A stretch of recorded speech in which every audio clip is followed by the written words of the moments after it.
Hello दोस्तों, कैसे हो आप सब लोग। एसएससी जेई के लिए मोस्ट इंपोर्टेंट क्वेश्चन हम कर रहे थे। आज हमारा सर्वे का थर्ड लेक्चर है। लेक्चर स्टार्ट करने से पहले मैं अपना इंट्रोडक्शन दे देता हूँ। एसएससी जेई 2023 में मेरी 8th रैंक थी। ये मेरा रोल नंबर है, आप देख सकते हैं। उसके अलावा एसएससी जेई 2022 जो कि सब्जेक्टिव पेपर था वो भी मैंने क्लियर किया हुआ है और ये सब एग्जाम भी मैंने क्लियर किए हुए हैं। ये शो करने का पर्पज़ ये है कि आपको जो कंटेंट प्रोवाइड किया जा रहा है वो इस एग्ज़ाम के लिए सफिशियंट है। तो ठीक है दोस्तों, अब हम अपना सॉल्यूशन देखते हैं। तो लास्ट लेक्चर के अंदर हमने लास्ट क्वेश्चन थियोडोलाइट का करा था। उसके अंदर टेलीस्कोप वगैरह, वर्टिकल सर्कल क्या होता है और ये सभी एक्सिस हमने देखी थी। कौन सी एक्सिस किसके परपेंडिकुलर होती है वो भी हमने अच्छे से देख ली थी। पूरा एक्सप्लेनेशन उसका हो चुका था। और ये सभी जो एक्सिस होती हैं बस आपको समझनी है और ये याद करने की ज़रूरत नहीं होती। बिल्कुल ईजी चीज़ें हैं, क्योंकि बच्चे इसमें कन्फ्यूज़ बहुत ज़्यादा हो जाते हैं, लेकिन चीज़ें आसान हैं। अगर आप भी कन्फ्यूज़ होते हो तो आप लास्ट लेक्चर, इसका सर्वे का सेकंड लेक्चर आप देख सकते हो। तो आज का first question, the use of electronic digital theodolite attach to the total station. जो टोटल स्टेशन के साथ इलेक्ट्रॉनिक डिजिटल थियोडोलाइट अटैच होता है उसका क्या यूज होता है। तो उससे हम दोस्तों हॉरिजॉन्टल और वर्टिकल एंगल्स को मेजर करते हैं। किसको मेजर करेंगे? हॉरिजॉन्टल एंड वर्टिकल एंगल्स को। जो टोटल स्टेशन होता है वो क्या होता है? तो फ्रेंड, जो टोटल स्टेशन होता है वो एक इलेक्ट्रॉनिक टैक्योमीटर होता है, जो एक ऑप्टिकल इंस्ट्रूमेंट है। इसके अंदर क्या क्या चीज़ें इंक्लूड होती हैं, बहुत इंपॉर्टेंट पॉइंट है। इसके अंदर इलेक्ट्रॉनिक थियोडोलाइट होता है। हॉरिजॉन्टल और वर्टिकल एंगल्स को मेजर करने के लिए क्या होता है? Electronic theodolite. Electromagnetic distance measuring instrument होता है, जिससे आप डिस्टेंस को मेजर करोगे, स्लोप वगैरह को, डिस्टेंस को। और एक इसके अंदर सॉफ्टवेयर होता है, ताकि जो आपने कैलकुलेशन करी उसको आपको डिजिटल स्क्रीन के ऊपर वो दिखा दे, 3 डायमेंशन कोऑर्डिनेट के अंदर। तो वेरी इंपॉर्टेंट पॉइंट है ये, आपको पता होना चाहिए टोटल स्टेशन के अंदर क्या क्या होता है। तो थियोडोलाइट होगा, एडीएम डिवाइस होगा और एक सॉफ्टवेयर होगा। Next question, Stadia interval factor is a. तो जो टैक्योमीटर होता है उसके अंदर जो स्टेडिया इंटरवल फैक्टर होता है वो क्या होता है? तो ये आपका होता है F/I। और इसके अंदर जैसे टैक्योमीटर के अंदर अगर आपको हॉरिजॉन्टल डिस्टेंस मेजर करना है, जो आपका डिस्टेंस है हॉरिजॉन्टल डिस्टेंस, वो किसके बराबर होगा? KS+C। और जो K है आपका, ये आपका क्या है? स्टेडिया। कि आपका क्या है? Stadia interval factor. कि आपका क्या है? Stadia interval factor. Focal length divide by जो स्टेडिया इंटरवल है। फोकल लेंथ तो हो गया आई पीस का, और जो आई है ये क्या है? जो इसके अंदर एक क्रॉस एयर लगे हुए होते हैं, इसके अंदर एक क्रॉस एयर है। टैक्योमीटर में एक्स्ट्रा 2 हॉरिजॉन्टल एयर और होते हैं। इनके बीच का जो है डिस्टेंस, इसको हम क्या लिखते हैं? इसको हम आई लिखते हैं। इसको हम क्या लिखते हैं? आई। और आई को हम कैसे निकालेंगे? माइक्रोमीटर से। और माइक्रोमीटर वाला ये एक क्वेश्चन हमने लास्ट लेक्चर में देखा था। तो मल्टीप्लाइंग कॉन्स्टेंट आपका क्या होगा? K=F/I। उसके अलावा जो एडिशन का कॉन्स्टेंट होता है वो कितना होता है? F+D। वो कितना होता है? F+D। F क्या? Focal length. और D आपका क्या है? जो ऑब्जेक्टिव है उससे लेके जो सेंटर ऑफ इंस्ट्रूमेंट है उसके बीच का जो डिस्टेंस होता है उसको हम क्या बोलेंगे? उसको हम स्मॉल d बोलते हैं।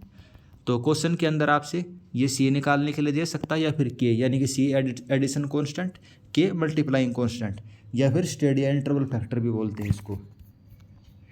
जो एक K है इसको हम क्या भी बोलते हैं? स्टेडिया इंटरवल फैक्टर भी बोलते हैं, यानी कि focal length divide by Stadia interval, F/I। तो इंडिविजुअल क्वेश्चन भी आ सकता है और ये डिस्टेंस निकालने का क्वेश्चन भी आ सकता है। तो very important question. Next question, consider the following statement and select the correct option. पहली स्टेटमेंट है, stadia method is based on the principle that ratio perpendicular to the base is constant in the similar isosceles triangle. तो बिल्कुल सही बात है। जो Stadia method होता है, स्टेडिया मेथड कौन सा? जो टैक्योमीटर होता है।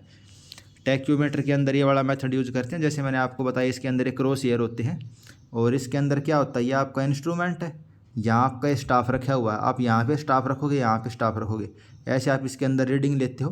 तो जो ये ट्राइंगल, एक ये वाला ट्राइंगल बन गया, दूसरा ये वाला ट्राइंगल बन गया। तो ये सिमिलर आइसोसेलेस ट्राइंगल है। इनके अंदर ratio of base upon perpendicular क्या रहेगा? आपका कांस्टेंट रहेगा। Ratio of perpendicular upon base आपका क्या रहता है? कांस्टेंट रहता है। तो इस वाले प्रिंसिपल के ऊपर ये काम करता है। If beta is equal to 34 minute 22 second then constant K is 100। तो सेकंड स्टेटमेंट भी सही है। जो लास्ट लेक्चर था उसके अंदर हमने बीटा को क्या पढ़ा था? Beta is equal to 0.573 degree. और इसको अगर आप इसके अंदर कन्वर्ट करोगे, 34 मिनट 22 सेकंड। तो ये दोनों पॉइंट आपको याद होने चाहिए। इंडिविजुअल भी आपसे पूछ सकता है कि भाई बीटा की वैल्यू कितनी होती है, किसके अंदर, टैक्योमीटर के अंदर। K is equal to F divide by I, stadia interval factor या फिर मल्टीप्लाइंग फैक्टर बोलते हैं इसको। और ये दोनों स्टेटमेंट जो टैक्योमीटर उसके लिए बिल्कुल सही है। टैक्योमीटर से आप क्या निकालते हो, हॉरिजॉन्टल डिस्टेंस के एस प्लस सी। पेपर में आपसे के निकालने के लिए भी कहता है, सी निकालने के लिए भी और डी निकालने के लिए भी। तो ये वाले इक्वेशन यूज करके आप तीनों चीज़ों को निकाल सकते हो। और बीटा जो एंगल बनता है वो 34 मिनट 22 सेकंड या फिर 0.573 डिग्री। और ये एंगल कौन सा होता है, जो आपके क्रॉस हेयर है, एक ये ऊपर वाला एक नीचे वाला, जहाँ आपका आई पीस होता है तो इसके सेंटर से लेकर यहाँ पे जो एंगल बनता है इसको आप बीटा बोलते हैं। इसको हम क्या बोलते हैं, इस एंगल को बीटा एंगल बोल रहे हैं। Next question, in transverse survey closing error mean, जो ट्रांसवर्स सर्वे होता है उसमें क्लोजिंग एरर का क्या मतलब होता है। ट्रांसवर्स सर्वे क्या होता है, जैसे इस डायग्राम के अंदर देखिए, आप इस पॉइंट से आपने शुरू किया चलना, ऐसे ऐसे ऐसे, यानी कि पूरा एक जो बाउंड्री है आपने उसको कवर करते हैं, तो उसको हम क्या बोलते हैं, ट्रांसवर्स सर्वे। इस टाइप से स्क्वायर हो सकता है, ट्रायंगुलर, रेक्टेंगुलर, कुछ भी हो सकता है। और लेकिन अगर ये आपस में क्लोज ना हो, जैसे ए और ए डैश, कायदे से क्या होना चाहिए, ये बिल्कुल एग्जैक्टली मैच करने चाहिए थे, लेकिन ये मैच नहीं होते। तो यहाँ पे क्या आ गई आपकी क्लोजिंग एरर, इसको हम क्या बोलते हैं, क्लोजिंग एरर। तो ये क्या हो गई, the distance by which the traverse fail to close, the distance by which traverse fail to close. जो आपका ट्रांसवर्स है ये क्लोज होने में फेल हो गया।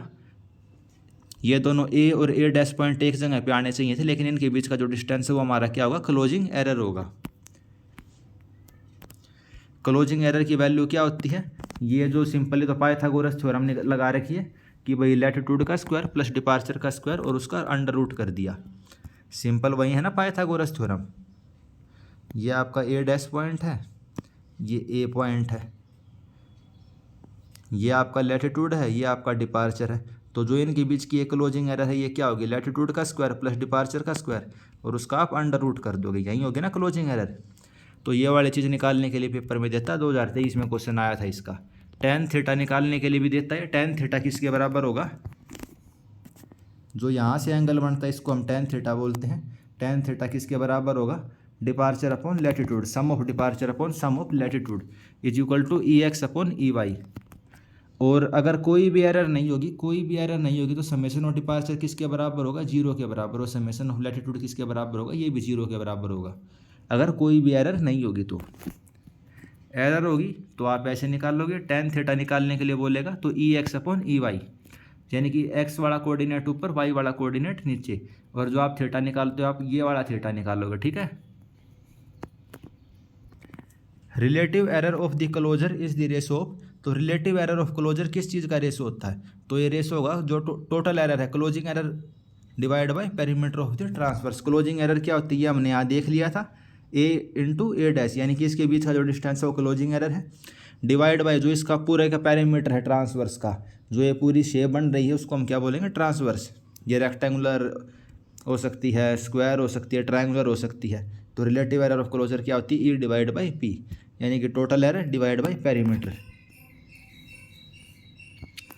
इसको आप रिलेटिव एक्यूरेसी या डिग्री ऑफ एक्यूरेसी भी बोल सकते हो, रिलेटिव एरर को।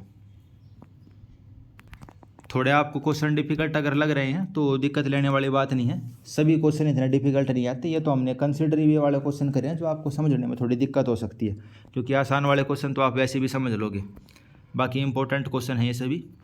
What is the number of fore bearing and back bearing for an open traverse of N number of station. तो एन स्टेशन है, जैसे ये कोई ट्रांसवर्स होगा ऐसा, इसके अंदर एन स्टेशन है, जैसे 1 2 3 4 5, तो इसके अंदर कितने एन स्टेशन है। तो इसके अंदर आपको फोर बियरिंग कितनी लेनी पड़ेंगी और बैक बियरिंग कितनी लेनी पड़ेंगी। और इसके अंदर एक चीज़ और है, ये कैसा ट्रांसवर्स है, ओपन ट्रांसवर्स है। ओपन और क्लोज ट्रांसवर्स का क्या मतलब है, क्लोज तो क्लोज हो जाएगा, जैसे जो मैंने डायग्राम बनाया है ये किसका एग्जांपल है, ये क्लोज का एग्जांपल है। अगर ओपन ट्रांसवर्स होता तो वो कैसे बनता, ओपन ट्रांसवर्स ऐसे हो जाता, ये आपका ओपन ट्रांसवर्स, यानी कि ये क्लोज नहीं हुआ, ये पॉइंट दूर है, ये पॉइंट दूर है। इसके अंदर एन स्टेशन है, तो कितनी हमें फोर बियरिंग लेनी पड़ेंगी। तो ऐसे क्वेश्चन को करने के लिए आसान तरीका क्या है, एक एग्जाम्पल ले लो आप, इसमें अंदर कितने स्टेशन, हमने 3 स्टेशन ले लिए, बाकी इसके अंदर भी एग्जांपल दिया हुआ है, इसी वाला एग्जांपल को हम कंसिडर कर लेते हैं, आपको समझने में थोड़ा आसान होगा।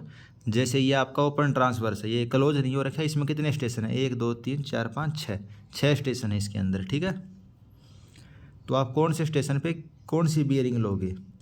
अब इसके अंदर क्या है, जो बीच वाले स्टेशन है, जैसे कि ये बी वाला स्टेशन है, सी डी ई, ये बीच वाले स्टेशन है, यहाँ पे 4 बियरिंग भी आएगी, बैक बियरिंग भी आएगी। तो इसमें देखिए आप बी के ऊपर बैक 4, इनके अंदर बैक और 4 बियरिंग दोनों चीज़ें आएंगी।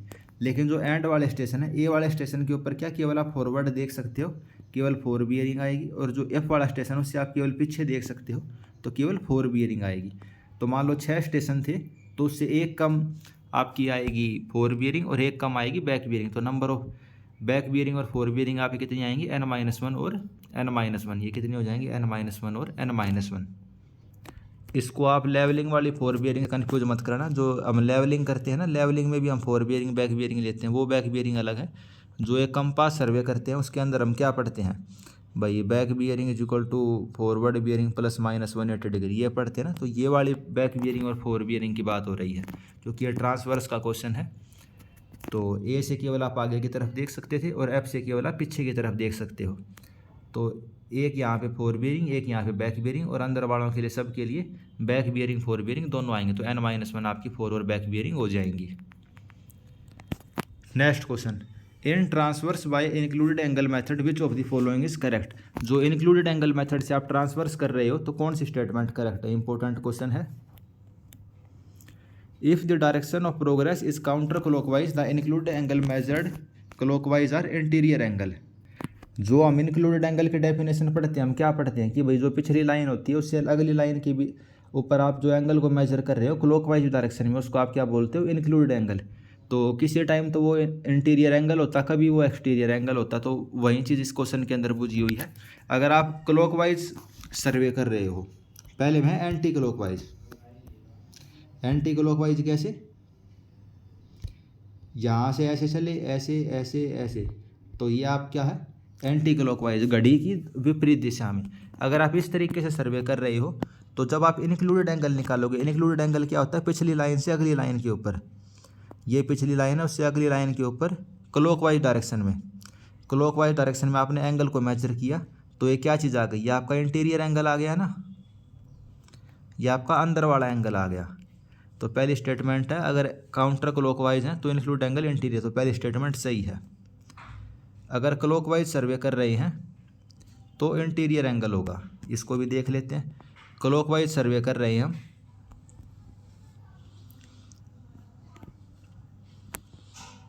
यानी ऐसे चलने लग रहे हैं, ठीक है, घड़ी ऐसे ही चलती है ना। अब इसमें इंक्लूड एंगल क्या होगा, पिछली लाइन से अगली लाइन, पिछली लाइन से अगली लाइन के ऊपर एंगल क्लॉकवाइज डायरेक्शन में। तो ये आपका क्या है, एक्सटीरियर एंगल, ये आपका एक्सटीरियर एंगल है। यहाँ आपका क्या बन रहा था, इंटीरियर एंगल, तो ये आपका क्या बनेगा, एक्सटीरियर एंगल। ये गलत है, ये आपका क्या बनेगा, एक्सटीरियर एंगल। अगर काउंटर क्लॉकवाइज है ये तो हमने देख ही लिया, इंटीरियर एंगल बनेगा, क्लॉकवाइज है तो एक्सटीरियर एंगल सही है। तो पहली स्टेटमेंट और चौथी स्टेटमेंट सही हो गई, पहली और चौथी, डी ऑप्शन, डी ऑप्शन। इस डायग्राम के अंदर और क्लियर हो जाएगा आपको। P Q R S T, आप कैसे चल रहे हो, ऐसे, यानी घड़ी की विपरीत दिशा में, घड़ी की विपरीत दिशा में। घड़ी कैसे होती है, ऐसे होती है ना घड़ी, ऐसे चलती है घड़ी, और इसमें हम ऐसे चल रहे हैं। तो इंटीरियर वो इंक्लूडेड एंगल कैसे मेजर करते हैं, पिछली लाइन से अगली लाइन के ऊपर एंगल। तो पिछली लाइन से अगली लाइन के ऊपर क्लॉकवाइज में, तो इंक्लूडेड एंगल हो गया। इसमें देखो, इसमें हम ऐसे चलने लग रहे हैं, क्लॉकवाइज ट्रांसफर सही। तो पिछली लाइन से अगली लाइन, पिछली लाइन से अगली लाइन के ऊपर एंगल, पिछली से अगली के ऊपर क्या बन रहा है, ये एक्सटीरियर एंगल। तो ये कंसेप्ट आपको पता होना चाहिए।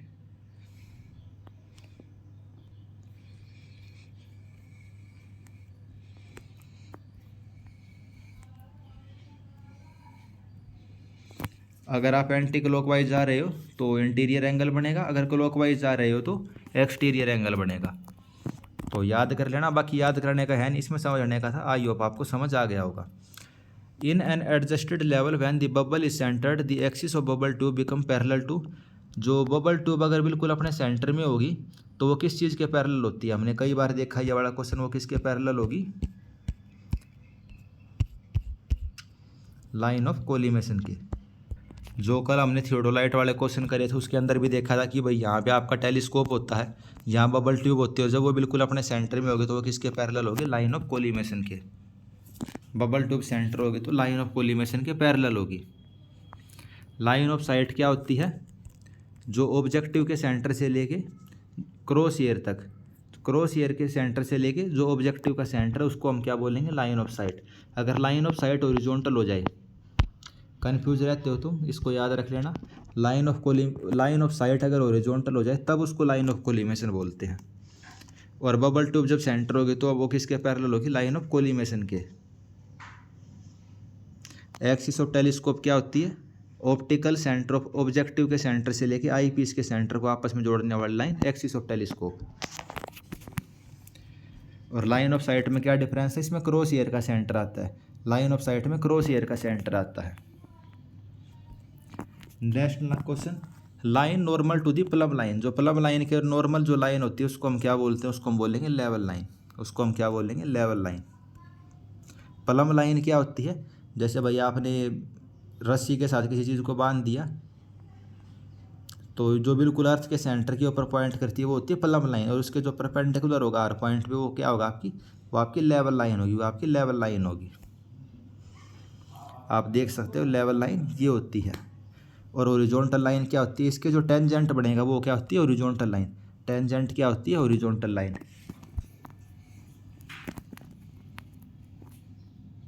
उसके अलावा हमें करेक्शन करना पड़ता है कर्वेचर के लिए। वो करेक्शन कर्वेचर के लिए कितना होगा? नेगेटिव में होगा -0.0785 डी स्क्वायर, -0.0785 डी स्क्वायर। और रिफ्रैक्शन करेक्चर कितना होता है? +1/7 ऑफ कर्वेचर करेक्शन, यानी कि +0.0112 डी स्क्वायर। और अगर इनको कंबाइन कर दें तो कितना हो जाएगा? कंबाइन कर देंगे तो हो जाएगा -0.0673 डी स्क्वायर। इम्पोर्टेंट क्या यह है? डिस्टेंस हम ये किलोमीटर में लिखेंगे और जो हमारा आंसर आएगा वो मीटर के अंदर आएगा। और ये आप करेक्शन देख सकते हो क्यों करते हैं? आपकी मशीन यहाँ है, हम तो एक सीधी लाइन में देख सकते हैं, तो आपने ऐसे देख लिया, आपने बिल्कुल सीधा ऐसे देखा, ठीक है। आपका लेवल ऐसे रखा हुआ है, आपको देखना तो ये चाहिए था, आपने देख ये लिया, तो करेक्शन आपकी क्या आएगी? नेगेटिव आएगी। आपको रीडिंग को घटा के देखना पड़ेगा।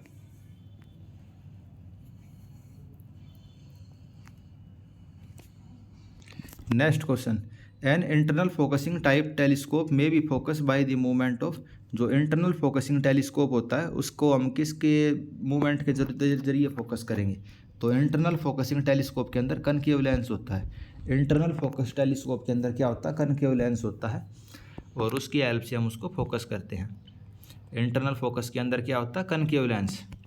इंटरनल फोकस के अंदर क्या होता है? डबल कनकेव लेंस होता है, और उसको हम भाई घुमा के या फिर स्लाइड करके, उसको जो स्लाइड कर सकता है, और उसकी हेल्प से हम उसको फोकस करेंगे। एक्सटर्नल फोकसिंग के अंदर क्या होता है? ऑब्जेक्टिव ट्यूब की मूवमेंट के थ्रू। एक्सटर्नल वाले में क्या होएगा? ऑब्जेक्टिव ट्यूब की मूवमेंट के थ्रू। इंटरनल वाले में कनकेव लेंस होते हैं, उनको हम स्लाइड करते हैं। Real image of an object form by the objective, जो ऑब्जेक्टिव लेंस होता है वो रियल इमेज फॉर्म करता है। कहाँ पे फॉर्म करेगा? तो वो क्रॉस ईयर के ऊपर फॉर्म करेगा। कहाँ पे? क्रॉस ईयर के ऊपर। टेलीस्कोप कैसा होता है? यहाँ ऑब्जेक्टिव, यहाँ आई पीस, यहाँ आपकी आई पीस, और यहाँ आप अपनी आंखें लगाते हो, ठीक है। और आपको कोई भी ऑब्जेक्ट यहाँ है, आप उस ऑब्जेक्ट को देखते हो, बीच में क्रॉस ईयर होते हैं, बीच में ये क्रॉस ईयर होते हैं, ठीक है, बीच में ये क्रॉस ईयर होते हैं। तो इस ऑब्जेक्ट की जो इमेज होती है, ऑब्जेक्टिव इस इमेज को कहाँ बनाएगा? ऑब्जेक्टिव इस इमेज को यहाँ पे बनाएगा। ऑब्जेक्टिव इस इमेज को कहाँ बनाएगा? यहाँ पे बनाएगा। और आप अपनी आँखों से किसको देखोगे? आप अपनी आँखों से इस क्रॉस ईयर को देखोगे। आप अपनी आँखों से इसको क्रॉस ईयर को देखोगे, और क्रॉस ईयर के ऊपर इस ऑब्जेक्टिव ने इमेज बना दी। तो आप इसका पूरा सिस्टम समझ चुके होगे। तो ऑब्जेक्टिव कहाँ पे इमेज बनाएगा? क्रॉस ईयर पे। और हम अपनी आँखों से किसे देखने की कोशिश करेंगे? आई पीस से क्रॉस ईयर को। आई पीस होता है, और आई पीस क्या होता है, क्रॉस एयर ऑफ डायफ्राम को देखने की इससे हम कोशिश करेंगे। एक ऑब्जेक्टिव होता है जो ऑब्जेक्ट की तरफ होता है, आई पीस यानी कि जो हमारी आंखों के पास लेंस होता है, ऑब्जेक्टिव जो ऑब्जेक्ट वाली साइड होता है। आई पीस के सामने डायफ्राम होता है, जो क्रॉस एयर होते हैं वो डायफ्राम के अंदर होते हैं। आप उसको क्रॉस एयर समझो या डायफ्राम समझो, एक ही चीज़ है वो, कोई ज़्यादा डिफरेंस नहीं है उसमें। फिर फोकसिंग स्क्रू होता है, साइड में गोल गोल घुमाने का एक स्क्रू होता है, उससे आप फोकस करते हो। Which of the following test is use to make the horizontal axis perpendicular to the vertical axis. आपको अच्छे से पता horizontal axis perpendicular to vertical axis होती है, लेकिन ऐसा करवाने के लिए हमें एक टेस्ट करना पड़ता है। उस टेस्ट का क्या नाम होता है? उस टेस्ट का नाम होता है स्पायर टेस्ट। उस टेस्ट का क्या नाम होता है? Spire test. टेस्ट का क्या नाम होगा? Spire test. जो हमने वो पढ़ा था, थियोडोलाइट पढ़ा था, उसकी जितनी एक्सिस थी वो आपको समझ में आ गई, एक दूसरे के परपेंडिकुलर होंगी, पैरेलल होंगी, वो भी हमने समझ ली। तो वे चीज़ें तो थी समझने की। अब यहाँ आ जाते हैं याद करने वाली चीज़ें। याद करने वाली चीज़ें कैसे? जैसे कि भाई स्पायर टेस्ट। क्या स्पायर टेस्ट? ये किस चीज़ के लिए होगा? हॉरिजॉन्टल एक्सिस वो वर्टिकल के परपेंडिकुलर बनाने के लिए कौन सा टेस्ट होता है? स्पायर टेस्ट होता है। उसके अलावा प्लेट लेवल का टेस्ट होता है। प्लेट लेवल का टेस्ट किस लिए होता है भाई? जब प्लेट बबल सेंटर में होगा तो वर्टिकल एक्सिस ट्रूली वर्टिकल होगी। प्लेट लेवल टेस्ट का क्या मतलब है? जब प्लेट लेवल का जो बबल है सेंटर में होगा तो वर्टिकल एक्सिस बिल्कुल सेंटर पे होगी। क्रॉस ईयर रिंग टेस्ट का क्या मतलब होता है? जो वर्टिकल क्रॉस ईयर है, ये वर्टिकल क्रॉस ईयर है, ये हॉरिजॉन्टल एक्सिस के परपेंडिकुलर है। Vertical cross hair horizontal axis के परपेंडिकुलर होगा। ये हम किस में इंश्योर करते हैं? क्रॉस ईयर रिंग टेस्ट में। कोलिमेशन इन एजीमुथ टेस्ट, तो कोलिमेशन लाइन ऑफ साइट से रिलेटेड है, तो ये किसके लिए? लाइन ऑफ साइट को हॉरिजॉन्टल एक्सिस के परपेंडिकुलर बनाने के लिए। कोलिमेशन इन एजीमुथ किसके लिए? लाइन ऑफ साइट हॉरिजॉन्टल के परपेंडिकुलर बनाने के लिए। तो ये 6-7 पॉइंट है, ये हमें याद करने पड़ते हैं। बाकी याद तो क्या ही है, आप खुद ही समझ जाओगे भाई। कोलिमेशन शब्द, तो कोलिमेशन का मतलब ही हो गया लाइन ऑफ साइट, तो line of sight perpendicular horizontal. Cross hair test, तो इसमें वर्टिकल क्रॉस ईयर हॉरिजॉन्टल के परपेंडिकुलर होना चाहिए। प्लेट लेवल टेस्ट, भाई प्लेट लेवल का बबल जब सेंटर में होगा बिल्कुल, तो वर्टिकल एक्सिस हमारी ट्रूली वर्टिकल होगी। ये स्पायर टेस्ट, अब ये याद करना पड़ेगा क्योंकि स्पायर का वर्टिकल से कोई मतलब हमें रिलेशन समझ नहीं आ रहा, तो इसको याद कर लेना भाई, horizontal perpendicular to vertical axis. Bubble tube adjustment, तो ये भी आपको पता भाई, बबल ट्यूब जब सेंटर में होगा लाइन ऑफ साइट हॉरिजॉन्टल होती है, लाइन ऑफ कोलिमेशन के पैरेलल होगी वो। वर्टिकल आर्क टेस्ट, भाई वर्टिकल शब्द आ गया तो वर्टिकल सर्कल 0 के ऊपर होएगा। जब लाइन ऑफ साइट और वर्टिकल एक्सिस आपस में परपेंडिकुलर होंगे तो वर्टिकल सर्कल के ऊपर क्या रीडिंग आएगी? हमारी 0 रीडिंग आएगी। क्या रीडिंग आएगी? 0। भाई जब वो बिल्कुल हॉरिजॉन्टल में है तो वर्टिकल सर्कल 0 दिखाएगा। तो ये 4-5 पॉइंट है वे आपको याद करने पड़ेंगे। Next question, reading taken on a staff held at a distance of 50 metre from the instrument with the bubble centre is 1.465 when the bubble is move 4 division out of center, staff reading is 1.472. What will be the radius of curvature of the bubble tube if the length of the one division is 2 mm? तो radius of curvature बताना आपको bubble tube का। अगर एक division 2 mm की है तो जो सेंसिटिविटी वाले क्वेश्चन करते हैं, सेंसिटिविटी ऑफ बबल ट्यूब आपको पता क्या होती है कि भाई अगर आप 1 डिवीज़न बबल ट्यूब को रोटेट करोगे तो स्टाफ के ऊपर जो रीडिंग है वो चेंज हो जाती है। तो कितनी चेंज होती है उसको हम सेंसिटिविटी कहते हैं। इसको हम सेकंड के अंदर मेजर करते हैं। किसके अंदर मेजर करते हैं? सेकंड के अंदर। तो सेंसिटिविटी होती है अल्फा एंगल, इसको हम लिखते हैं S/D। जो है अल्फा एंगल आपको दिख रहा है अल्फा एंगल, और जो ये ट्रायंगल बन रहा है सिंपल आपको पता है tan थीटा किसके बराबर? Perpendicular divide by base. तो बहुत छोटा एंगल है तो S, यानी कि स्टाफ के ऊपर जो रीडिंग बनी है divide by horizontal distance is equal to, और ये अल्फा एंगल किसके बराबर होगा? जो आपका बबल ट्यूब के अंदर जो ये है एक डिवीज़न की रीडिंग, इसको किसी L से लिख लेते हैं। एक डिवीज़न की रीडिंग बबल ट्यूब की जो कि 2 mm के बराबर होती है डिवाइड बाय जो इसका रेडियस है।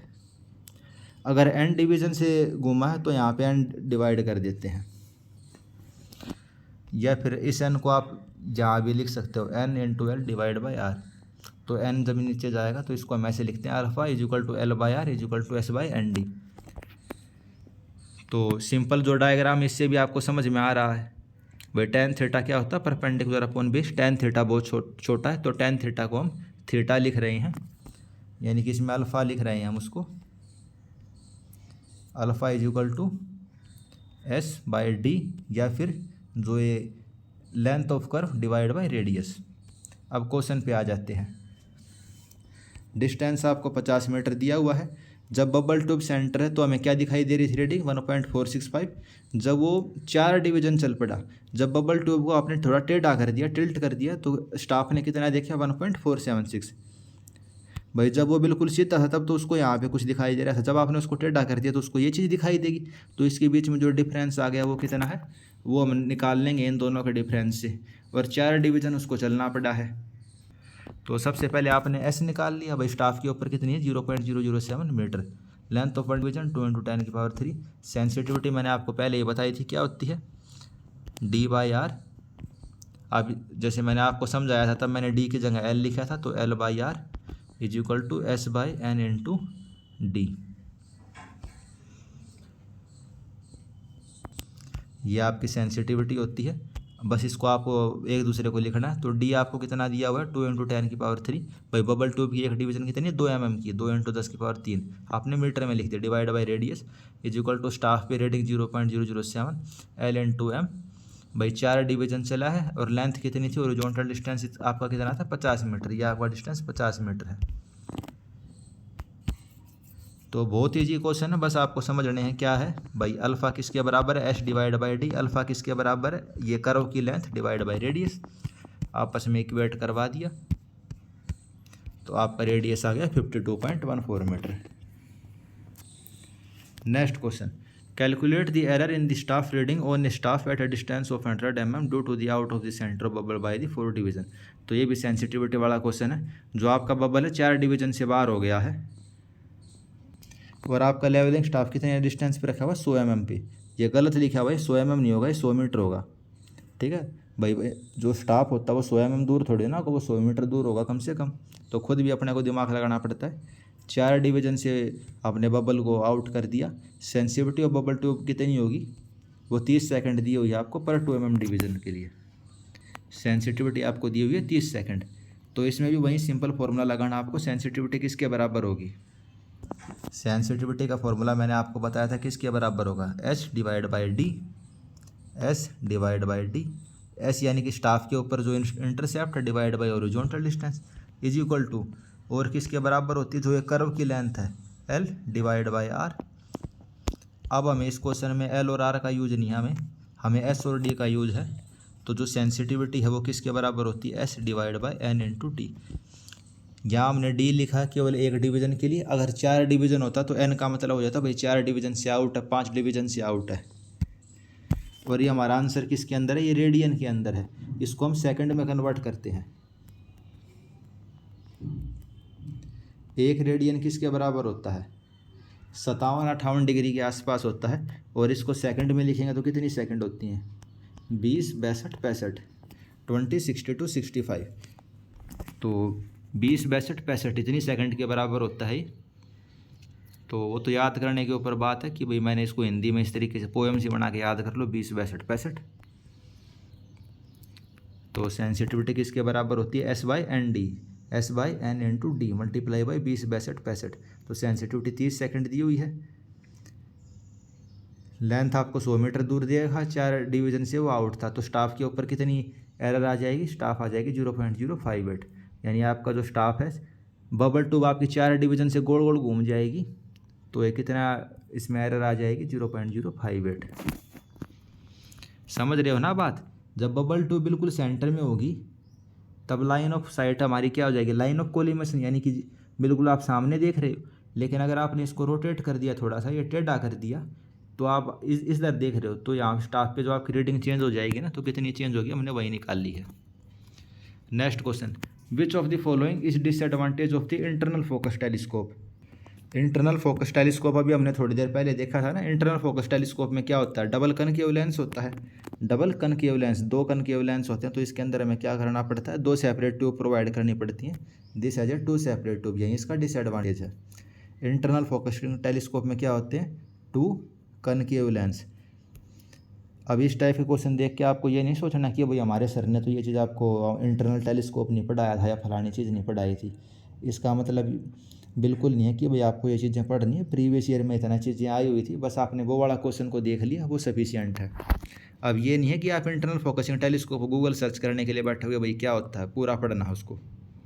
पीएचडी नहीं करनी हमें, एसएससी जेईई पास करना है। थोड़ा बहुत पढ़ के हम पास कर सकते हैं, बहुत ज़्यादा पढ़ोगे तो फिर तो पढ़ते ही रहोगे आप, 10 साल 20 साल पेपर पास नहीं होने वाला। तो कम पढ़ो, आराम से पेपर को पास करो और एन्जॉय करो।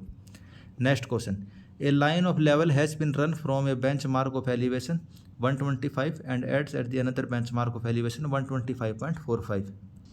तो आप लेवलिंग करने लग रहे थे, जब आपने स्टार्टिंग करी लेवलिंग तो आपने कहाँ से शुरू करी, 125.42 मीटर से। यानी आपने इस वाले पॉइंट से शुरू करी, इसका एलिवेशन था 125 और ख़त्म जहाँ पहुँचे तो इसका एलिवेशन था 125.45। बात क्लियर हुई? ठीक है। अब बैक साइड का समेसन हमने निकाला, जो हमने लेवलिंग वगैरह करके रीडिंग करी 17.58 और फोर साइड की जो रीडिंग है सम उसका 17.61। तो क्लोजिंग एरर कितनी होगी?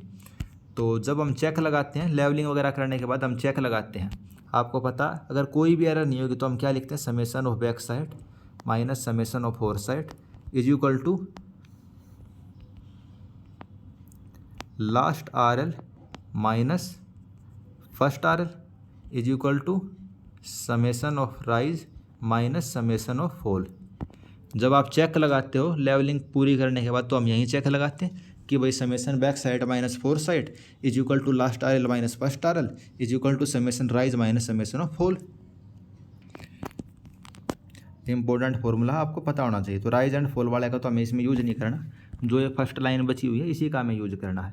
तो लास्ट पॉइंट का जो एलिवेशन होगा वो क्या होगा, तो जो लास्ट पॉइंट का एलिवेशन है लास्ट आर एल वो क्या होगा, elevation of the final point, elevation of the final point क्या होगा, summation back sight minus summation four side, summation back sight minus summation four side plus first का R L plus first का R L. First हमारा क्या था, first यानी कि जो हमारा बेंच मार्क था, तो वो चीज़ें इसमें हम लिख देंगे। भाई पहले वाला कितना था 125.42, पहले पॉइंट कितना था 125.42 और plus summation back sight minus summation of fore side plus summation of back sight minus fore side. जो आपका लास्ट पॉइंट था उसका एलिवेशन कितना आ गया 125.39। ये किसके हिसाब से आया, जो आपने लेवलिंग करी उसके हिसाब से, जो आपने लेवलिंग करी उसके हिसाब से। और एक्चुअल में कितना था, एक्चुअल में हमें क्वेश्चन में दिया हुआ है 125.45, एक्चुअल में हमें दिया हुआ है। तो एरर कितनी हो गई, जो आपने कैलकुलेट किया है माइनस जो हमें पता है। एरर क्या होती है, एरर क्या होती है, measured value minus true value. Error यही होती है ना, measured value minus true value. तो ये वाला फॉर्मूला भी आपको पता होना चाहिए, बहुत इंपॉर्टेंट है।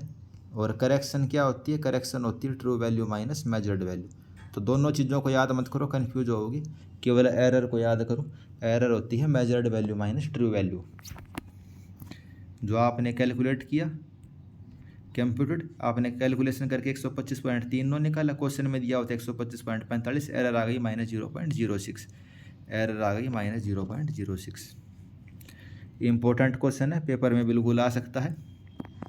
और ये वाला फॉर्मूला आपको पता ही था, मैंने कोई नया फॉर्मूला तो नहीं बताया आपको। भाई summation back sight minus summation four side किसके बराबर होता है, last R L minus first R L. तो फर्स्ट आर एल आपको पता था, लास्ट आर एल हमने इस वाले फॉर्मूले से निकाल लिया। लास्ट आर एल किसके बराबर है भाई, first R L plus back sight minus fore side, वो वाला फॉर्मूला हमने लगाया है। और एरर हमने जो मेजर्ड करी और हमें जो दी हुई थी उससे हमने एरर निकाल ली। Next question, in case of dumpy level two peg test is perform to ensure that. तो डंपी लेवल के अंदर टू पैक का टेस्ट होता है, वो हम किस लिए करते हैं, तो वो हम करेंगे जो लाइन ऑफ कोलिमेशन है बबल टॉप एक्सिस के पैरेलल करने के लिए। लाइन ऑफ कोलिमेशन यानी कि जो हॉरिजॉन्टल वाली लाइन है वो बबल ट्यूब के एक्सिस के पैरेलल होनी चाहिए। पैरेलल होनी चाहिए कि नहीं होनी चाहिए, हमें पता होनी चाहिए। तो उसको हम टेस्ट भी करेंगे ना कि भाई वो एक्चुअल में पैरेलल है कि नहीं। तो उसके लिए हम क्या करते हैं, टू पैक टेस्ट का यूज करते हैं। टू पैक टेस्ट किस लिए, ये चेक करने के लिए कि line of collimation bubble tube के पैरेलल है कि नहीं है। डंपी लेवल में क्या क्या परमानेंट एडजस्टमेंट होती हैं ये आपको पता होनी चाहिए। भाई जो बबल ट्यूब की एक्सिस है वो वर्टिकल एक्सिस के परपेंडिकुलर होएगी। बबल ट्यूब की एक्सिस वर्टिकल के परपेंडिकुलर होएगी, ठीक बात है। Horizontal cross hair lie in plane perpendicular to the vertical axis, जो हॉरिजॉन्टल क्रॉस ईयर या फिर क्रॉस ईयर है, इसमें जो हॉरिजॉन्टल वाला क्रॉस ईयर है वो वर्टिकल के परपेंडिकुलर होगा, ये भी ठीक बात है। Line of sight parallel to the axis of bubble tube, जो लाइन ऑफ साइट होती है बबल ट्यूब की एक्सिस के पैरेलल होती है। लाइन ऑफ साइट नहीं है, लाइन ऑफ कोलिमेशन समझो आप। लाइन ऑफ कोलिमेशन जो होती है वो बबल ट्यूब के पैरेलल होती है। और इस चीज़ को चेक करने के लिए हम क्या करते हैं, टू पैक टेस्ट का यूज़ करते हैं। Dumpy level is most suitable for levelling in the, तो डंपी लेवल कौन सी एरिया के लिए मोस्ट सुटेबल होता है, तो फ्लैट टेरेन के लिए, जो समतल ग्राउंड होती है उसके लिए डंपी लेवल मोस्ट सुटेबल होता है। तो लेवलिंग के लिए हम लेवल इंस्ट्रूमेंट का यूज करते हैं। डंपी लेवल किसके लिए होता है, फ्लैट टेरेन के लिए। एक होता है टिल्टिंग लेवल, एक होता है टिल्टिंग लेवल, पेपर में पूछता है। तो टिल्टिंग लेवल के अंदर क्या होता है, अगर आपको उसको 4 डिग्री तक उसको आप रोटेट कर दोगे तो भी वो ठीक रीडिंग देगा। नॉर्मली हम क्या करते हैं, जो आपका लेवलिंग इंस्ट्रूमेंट है वो बिल्कुल फ्लैट होना चाहिए, बिल्कुल समतल होना चाहिए, 0 डिग्री एलिवेशन होना चाहिए, ताकि बिल्कुल हॉरिजॉन्टल रीडिंग वो नोट करे। लेकिन टिल्टिंग लेवल में क्या है, वो 4 डिग्री का एलिवेशन वो बना सकता है। Next question, point of tangency is the, तो पॉइंट ऑफ टेंजेंसी क्या होती है। अब इस वाले क्वेश्चन में थोड़ा कन्फ्यूजन है। तो पॉइंट ऑफ टेंजेंसी मेरे हिसाब से तो एंड ऑफ कर्व होती है, मेरे हिसाब से तो एंड ऑफ कर्व होती है। बाकी बुक में आंसर क्या हो दिया हुआ भाई, common point where the radius and direction change, common point where radius and direction change. बाकी आप इसका डायग्राम देखिए, आपको बिल्कुल क्लियर हो जाएगी। जो आप कर्व होती है, कर्व के अंदर क्या होता है, जो पहला पॉइंट होता है इसको आप क्या बोलते हो, बैक टेंजेंट, ये फॉरवर्ड टेंजेंट। और जहाँ से कर्व हमारी स्टार्ट होती है उसको हम बोलेंगे पॉइंट ऑफ कर्व, जहाँ पे एंड होती है उसको हम बोलेंगे पॉइंट ऑफ टेंजेंट। जहाँ से स्टार्ट होने लग रही है यहाँ पे, इसको हम क्या बोल रहे हैं, पॉइंट ऑफ कर्व, और जहाँ एंड हो रही है उसको पॉइंट ऑफ टेंजेंट। तो पॉइंट ऑफ टेंजेंट क्या हुआ कायदे से, तो एंड ऑफ द कर्व। बाकी इन्होंने दिया हुआ common point where radius and the direction change, where direction and the radius change. बाकी अगर जो ये डायग्राम देखें इसके हिसाब से, तो पॉइंट ऑफ कर्व टेंजेंसी जहाँ पे कर्व हमारी ख़त्म हो रही है, और पॉइंट ऑफ कर्व जहाँ शुरू हो रही है। इसमें ये वाला एंगल होता है डिफ्लेक्शन एंगल, ये डेल्टा क्या है,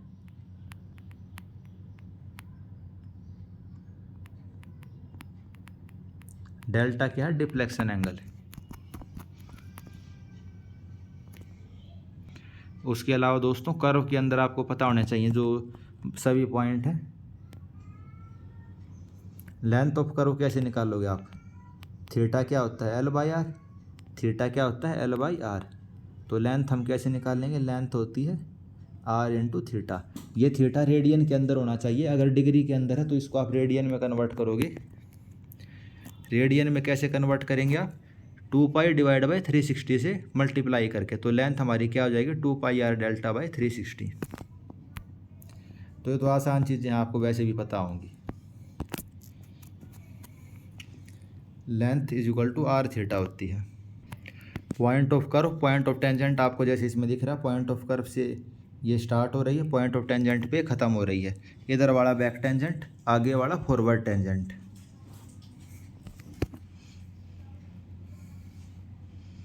डेल्टा हमारा डिफ्लेक्शन एंगल होता है। लेंथ ऑफ कर्व क्या होता है, R into theta, R into theta. Theta आपका रेडियन में होगा, और रेडियन में आप कैसे कन्वर्ट करोगे, पाई बाई 180 से मल्टीप्लाई करके। टेंजेंट लेंथ आप कैसे निकाल लोगे, टेंजेंट लेंथ होती है आर टेन डेल्टा बाई 2, जो सिंपल ट्राइंगल की प्रॉपर्टी है वो यूज करके। Tangent length R tan delta by 2। Length of long कोड 2r sine delta by 2। Length of long कोड क्या होती है, 2r sine delta by 2। Long कोड कौन सी, ये 2r sine delta by 2। External distance ये भाई कर्व से लेके जो आपका ये एक्सट्रीम पॉइंट है वो r sec delta by 2 minus 1, r sec delta by 2 minus 1। External distance या फिर एपेक्स डिस्टेंस आपको पता होना चाहिए, दोनों एक ही चीज़ हैं। और किसके बराबर है, ये ई। जो आपको ई दिखने लग रहा है ये आपका क्या है, एक्सटर्नल डिस्टेंस। ये क्या है, एक्सटर्नल डिस्टेंस या फिर एपेक्स डिस्टेंस। मिड ऑर्डिनेट क्या होता है, मिड ऑर्डिनेट ये एम जो लिखा हुआ है, ये वाला डिस्टेंस, ये क्या है, मिड ऑर्डिनेट, ये किसके बराबर होता है R 1 minus cos delta by 2। Railway के अंदर इसको हम वर्साइन बोल देते हैं L square by 8R। Railway में इसको हम वर्साइन बोल देते हैं L स्क्वायर बाई 8R, और ये किसके बराबर होता है R 1 minus cos delta by 2। Next question, volume by trapezoidal formula is determine by the formula. तो ट्रेपेजोइडल फार्मूले से अगर आपको वॉल्यूम निकालनी हो तो आप कौन से फार्मूले को यूज करोगे, तो आप ये वाला फार्मूला यूज करोगे।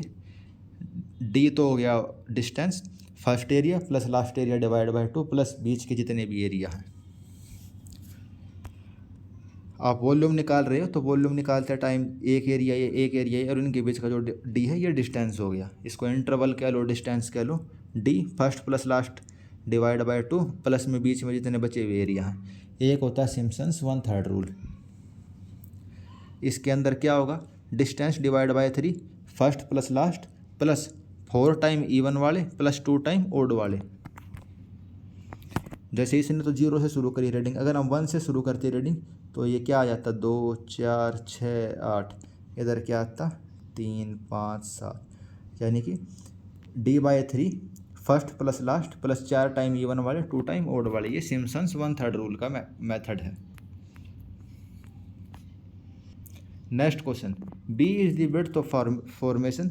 भाई विड्थ ऑफ फॉर्मेशन बी है, ये आपको बी दी हुई है। साइड स्लोप S/1 है। Area of the cross section, इस पूरे क्रॉस सेक्शन का एरिया क्या होगा। तो इसके अंदर आप कौन सा मेथड लगाओगे, जो मिड सेक्शन फॉर्मूला होता है वो क्या होता है BD plus HD square, BD plus HD square. जो एरिया निकालोगे आप किसी क्रॉस सेक्शन का कैसे निकालोगे, BD प्लस HD स्क्वायर। इसको हम क्या बोलते हैं, मिड सेक्शन फॉर्मूला भी बोलते हैं। जैसे ये आपको दिया हुआ है फॉर्मेशन विड्थ कौन सी, यानी कि जो ऊपर वाली विड्थ है वो B, स्लोप आपको दिया हुआ है S/1, यानी S हॉरिजॉन्टल 1 वर्टिकल। तो ये एरिया किसके बराबर होगा, ये होगा BD plus S into D square. D इसके डेप्थ हो गई, S इसका साइड स्लोप हो गया S/1। Next question, fix of a plane table from 3 point problem is good if the. तो जो प्लेन टेबल करते हैं उसके अंदर भाई आपका इंस्ट्रूमेंट कहाँ पे रखा हुआ हम वो चीज़ निकालते हैं, और तो आपका जो फिक्स है वो बढ़िया है। अगर जो 3 पॉइंट प्रॉब्लम के अंदर जो मिडल स्टेशन है वो सबसे पास में, अगर मिडल स्टेशन हमारा नियरेस्ट है, इसको हमें ज़्यादा डीप में नहीं करना है भाई। ये 3 पॉइंट प्रॉब्लम 2 पॉइंट प्रॉब्लम अगर आपने पढ़ी हुई है तो बढ़िया हुआ था। बाकी SSC JEE के पॉइंट ऑफ व्यू से इतना पता होना चाहिए बस भाई, 2 पॉइंट प्रॉब्लम 3 पॉइंट प्रॉब्लम कोई चीज़ होती है और वो प्लेन टेबल में यूज़ करते हैं, बस इतना इंपॉर्टेंट है। और फिक्स हमारा अच्छा कब है, जब हमारा मिडल स्टेशन नियरेस्ट होगा। जब मिडल स्टेशन नियरेस्ट होगा तो प्रीवियस ईयर में जो क्वेश्चन आए हुए हैं वे देख लेने हैं बस।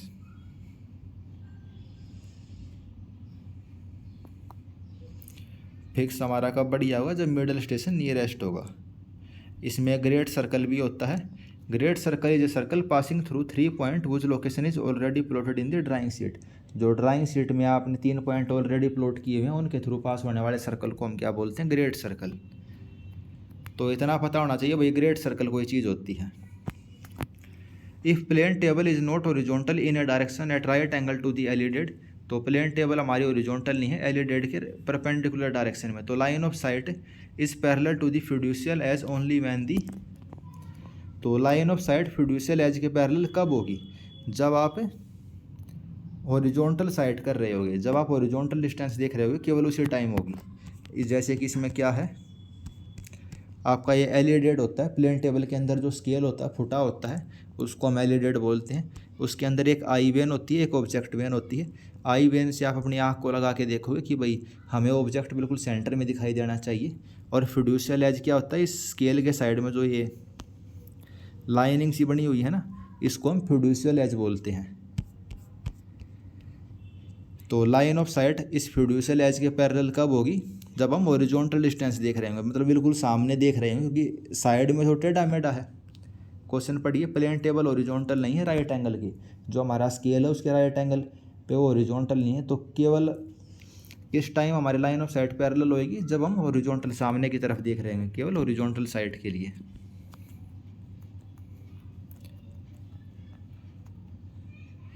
Next question, which of the following error is most likely to occur in the plane table survey. Plane table survey में इनमें से कौन से टाइप की एरर हो सकती है? तो error in orientation. Plane table survey के अंदर ओरिएंटेशन के अंदर सबसे ज़्यादा एरर हो सकती है, क्योंकि इसके अंदर हम कंपास के थ्रू ओरिएंटेशन करते हैं और लोकल अट्रैक्शन वगैरह पॉसिबल हो सकती हैं। तो इसके अंदर ओरिएंटेशन में सबसे ज़्यादा प्रॉब्लम आएगी प्लेन टेबल सर्वे में। Next question, plumb bob line at two different place in a plane survey are. तो प्लेन टेबल सर्वे के अंदर जो प्लम बोब लाइन होती हैं वो क्या होती हैं? एक दूसरे के पैरेलल होती हैं। प्लम बोब लाइंस क्या होती हैं? भाई आपने एक रस्सी से इस चीज़ को लटका दिया प्लम बोब को, तो ये बिल्कुल अर्थ के सेंटर के ऊपर पॉइंट करेगा। तो ये क्या होती हैं? प्लेन टेबल सर्वे में ये पैरेलल होती हैं। प्लेन टेबल सर्वे में हमने अर्थ को कैसे माना? फ्लैट माना है। प्लेन टेबल सर्वे में हमने अर्थ को क्या माना? फ्लैट माना है। अगर वैसा सर्वे होता जियोइड सर्वे जिसमें हमने अर्थ को राउंड मानना है, तो उसमें जितने भी ये प्लम बोब की लाइन है ये क्या होती? Cut at the centre of the earth. अगर जियोइड सर्वे होता है यानी बहुत लार्ज एरिया के लिए सर्वे कर रहे हैं, तो ये क्या करेंगे? अर्थ के सेंटर के ऊपर कट करेंगे, एक पॉइंट के ऊपर कट करेंगे। लेकिन प्लेन टेबल में हमने अर्थ को क्या माना? फ्लैट माना है। तो ये सभी क्या होंगी? पैरेलल होंगी। ये सभी पैरेलल होंगे क्योंकि अर्थ हमारी फ्लैट है। ये देखिए आप। Next question, with respect to plane table survey the point triangle of error, great circle and great triangle are related to. तो प्लेन टेबल सर्वे के अंदर triangle of error, great circle, great triangle ये किस चीज़ से related हैं? तो ये हमारी लेमन मेथड से रिलेटेड हैं। किस चीज़ से रिलेटेड हैं? ये लेमन मेथड से। लेमन मेथड के अंदर triangle of error, great circle वगैरह ये चीज़ आती हैं। जब हम 3 पॉइंट प्रॉब्लम करते हैं, हम प्लेन टेबल की लोकेशन निकालने की कोशिश करते हैं और अगर वो एक पॉइंट के ऊपर कन्वर्ज नहीं होती तो एरर आ जाती है। उस एरर को हम किस चीज़ से ख़त्म करते हैं? लेमन मेथड से। तो बस इतनी चीज़ आपको पता होनी चाहिए। लेमन मेथड कैसे करते हैं ये हमें नहीं करना। 3 पॉइंट है, आपने प्लेन टेबल की लोकेशन निकालने की कोशिश करी तो तीनों एक पॉइंट पे आने के बजाय ट्रायंगल बन गया। तो इस ट्रायंगल को हम ख़त्म करके केवल एक पॉइंट पे आना चाहिए ना भाई स्टेशन। तो उस चीज़ को ख़त्म करने के लिए हम लेमन मेथड यूज करते हैं। विच of the following feature is shown by the parallel contour lines. जो पैरेलल कंटूर लाइंस हैं तो उस चीज़ का क्या मतलब है? तो उस चीज़ का मतलब है यूनिफॉर्म स्लोप। अगर कंटूर लाइन ऐसे बिल्कुल पैरेलल में है तो इस चीज़ का क्या मतलब है? Uniform slope. यूनिफॉर्म स्लोप है। Which shape line indicate the presence of A ridge. एक रिज की प्रेजेंस को कौन सी लाइन इंडिकेट करती है? तो रिज की प्रेजेंस को यू शेप लाइन इंडिकेट करती है। रिज लाइन क्या होती है भाई? जो सबसे हाइट वाली लाइन होती है। जैसे ये पहाड़ी है तो इस पहाड़ी की जो सबसे ऊपर वाली लाइनों को कनेक्ट करेगी तो वो हमारी क्या होती है? Ridge line. और उसका कंटूर किस शेप का होगा? यू शेप का होगा। कंटूर उसका कैसा होगा? कंटूर इस टाइप से होगा, यू शेप का।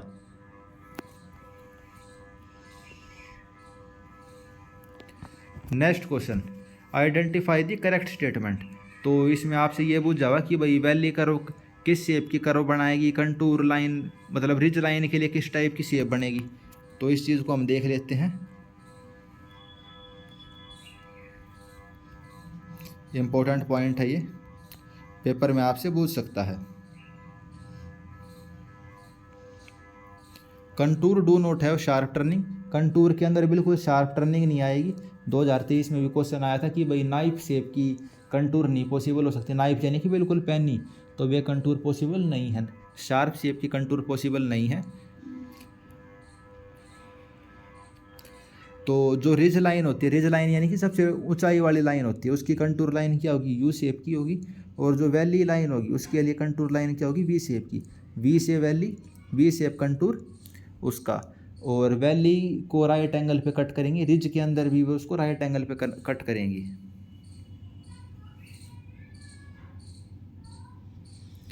और contour line is toward higher ground in case of ridge and toward lower ground in case of the valley, convex side of the higher ground in case of valley line. तो ये चीज़ और देख लीजिए, जो valley है valley के अंदर V shape की होंगी और इसके अंदर जो हाइट वाली साइड होगी वहाँ पे क्या होगा? कन्वेक्स।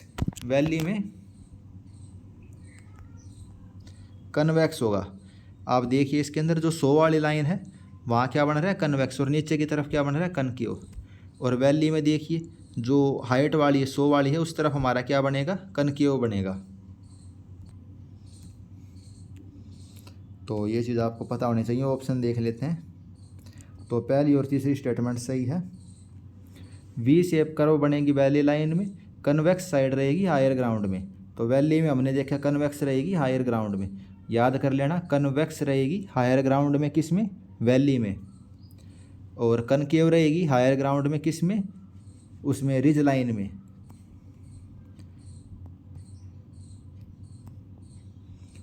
और ये 90 डिग्री के एंगल पे कट करती हैं। जो कंटूर लाइन है वो रिज को और वैली लाइन को 90 डिग्री के एंगल पे कट करेगी।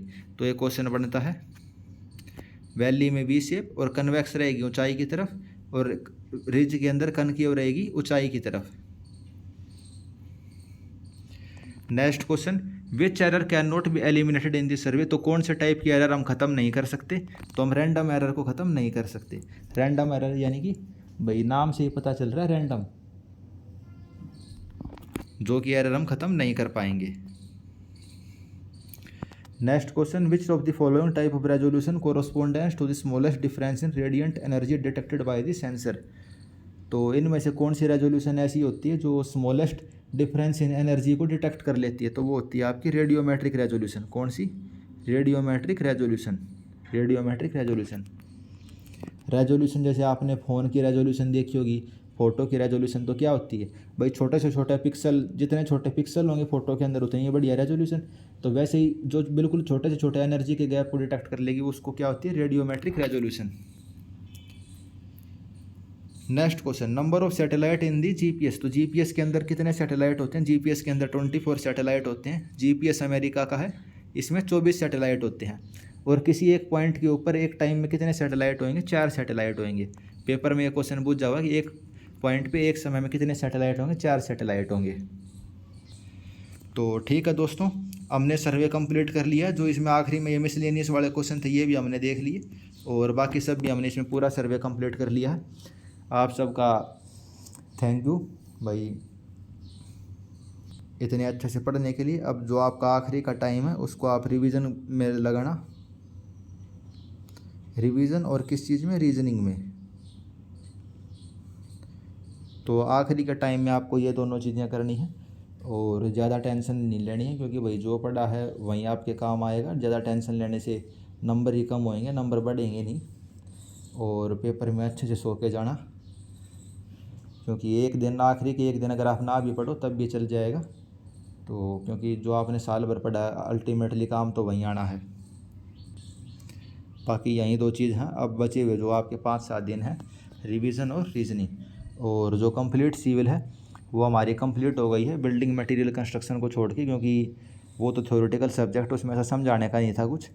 तो उसको भी देख लेंगे अगर एक लेक्चर करना होगा तो। बाकी उसमें समझाने का नहीं है कुछ, वो तो एक रिवीजन टाइप का ही सेशन होगा अगर करेंगे भी तो बाकी यही था। अब तो रिवीजन और रीजनिंग करिए और बेस्ट ऑफ लक आप सबके एग्ज़ाम के लिए।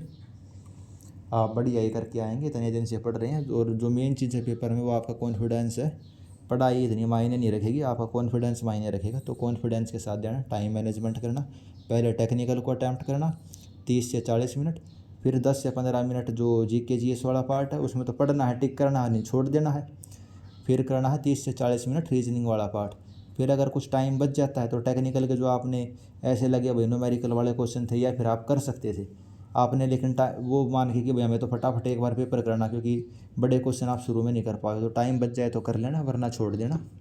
तो स्ट्रैटेजी यही है एग्ज़ाम की। ठीक है friends, thank you and best of luck for your exams.